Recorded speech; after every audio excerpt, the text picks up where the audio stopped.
आब हयात यीशु बिन सिराख 48वां बाब। इलियास। तब इलियास मबूस हुआ जो आतिश की मानिंद नबी था और जिसका कलाम भट्टी की तरह जलता था।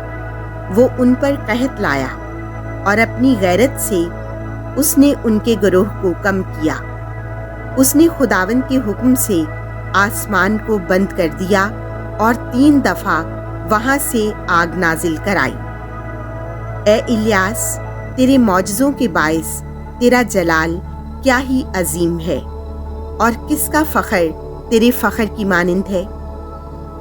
तूने हक ताला के इरशाद से मौत और आलमे असफल से मुर्दे को उठाया और बादशाहों को हलाकत में और मुअज़्ज़िज़ीन को उनके पलंग से गिराया।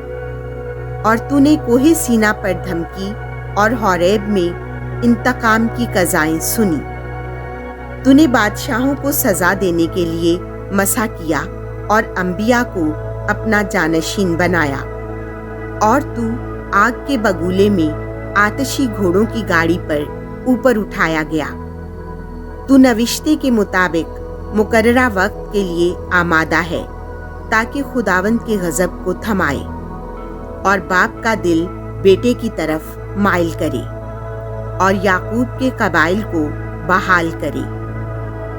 मुबारक है वो जो तुझे देखकर मरता है और मुबारक है तू इसलिए कि तू जिंदा बाकी रहता है। अलीसा। और इलियास बगुले में गायब हो गया और अलीसा उसकी रूह से मामूर हुआ और ना वो अपने अय्याम में साहिब हुकूमत के खौफ से कांपा और ना कोई उस पर गालिब आया। उसके लिए कोई अमर ताजुब अंगेज ना था और मौत की नींद में उसके जिस्म ने नबूवत की।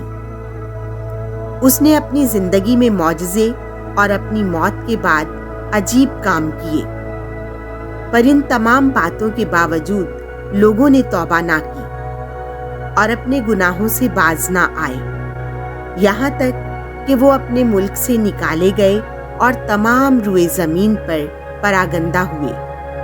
और यहूदा के लिए उम्मत गिनती में बहुत कलील रह गई, तो भी दाऊद के घर के लिए एक रईस बाकी रहा। उनमें से बाज ने वो काम किया जो खुदा को पसंद था और बाज ने गुनाह को ज्यादा किया। हिजकिया और इशाया। हिजकिया ने अपने शहर को मुस्तहकम किया और पानी उसके अंदर लाया। उसने चट्टान को लोहे से खोदा और पानी के लिए हौज बनाए। उसके अय्याम में सनहीरब हमला आवर हुआ और उसने रब शाके को भेजा और वो रवाना हुआ। उसने अपना हाथ सहून पर उठाया और अपनी मगरूरी में फूल गया। तब उनके दिल और उनका हाथ कांपे और वो उस औरत की तरह दुख में पड़े जो दर्दे ज़ै में मुब्तला हो। तब उन्होंने अपने हाथ फैलाकर रहीम खुदावंद को पुकारा और कुदूस ने आसमान से जल्द उनकी सुनी। और उसने इशाया के हाथ से उन्हें पाक किया।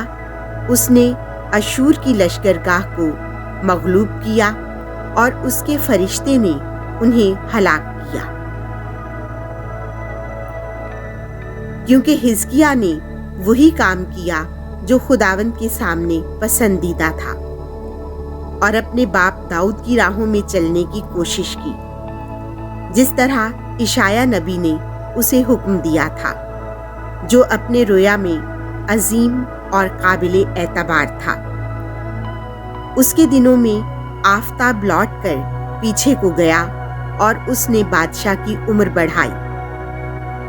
अफजल रूह से उसने अंजाम होने वाली बातों को देखा और सहून में मातम करने वालों को तसल्ली दी। उसने जो कुछ के ज़मानों के आखिर में होगा और पोशीदा बातें उनके वाक़या होने से पहले बताईं।